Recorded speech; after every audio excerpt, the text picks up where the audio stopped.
Nebuchadnezzar, but I think this is not to be just taken as a reference merely to Nebuchadnezzar individually and alone, but to Nebuchadnezzar as the embodiment of that kingdom over which he ruled, the Babylonian Empire. And I think this is evident from the fact that in the very next verse, it's immediately stated in verse 39, "But after you shall arise another kingdom," not another king, another kingdom. So, though Nebuchadnezzar is directly addressed by Daniel, it's Nebuchadnezzar as the embodiment of the kingdom over which he ruled, which is represented by the head of gold, the Babylonian Empire.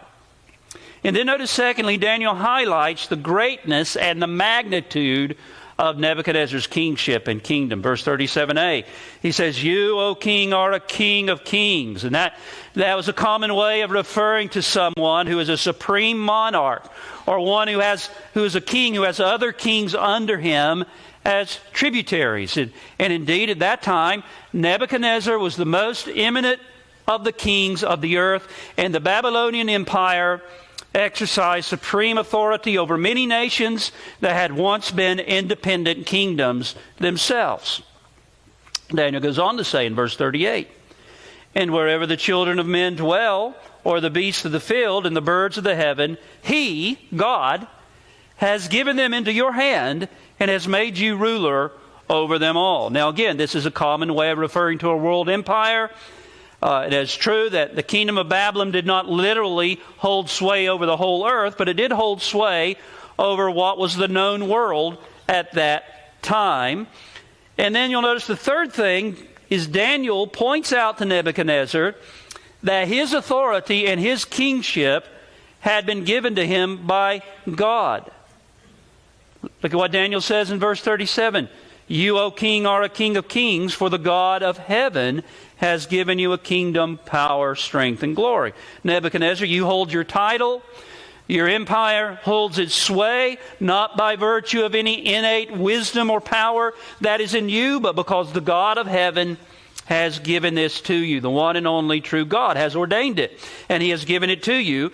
It is God who has given all of this to you in the exercise of His sovereign providence.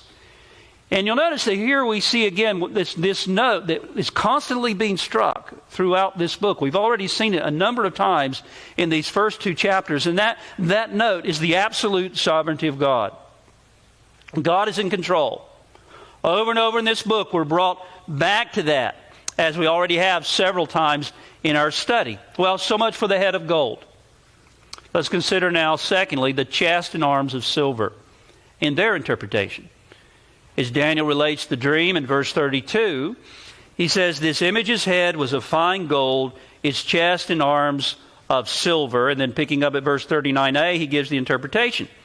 After saying in verse 38, "Nebuchadnezzar, you are the head of gold," more specifically the Babylonian Empire as embodied in King Nebuchadnezzar, he now says, "But after you shall arise another kingdom inferior to yours." So, the chest and arms represent a second kingdom that will follow the Babylonian Empire and is in certain ways inferior to the Babylonian Empire. Now, this obviously raises a couple of questions, doesn't it? First question is, what kingdom is represented by this? Well, Daniel doesn't tell us directly, but on the basis of what is known of history and what we also see later in the book of Daniel, I think the answer is obvious. The reference here is to the Medo-Persian Empire. And how do we know that? Well, this is deduced from the fact that it was indeed the Medo-Persian Empire under the leadership of Cyrus the Persian that immediately overthrew and followed the Babylonian Empire. Babylon disappeared as a world empire when it was conquered by Cyrus the Persian, 538 BC, and it was incorporated into the Medo-Persian Empire, with the province of Babylon then being placed under the rulership of Darius the Mede. And you may remember we have reference to this. We have reference to the overthrow of the Babylonians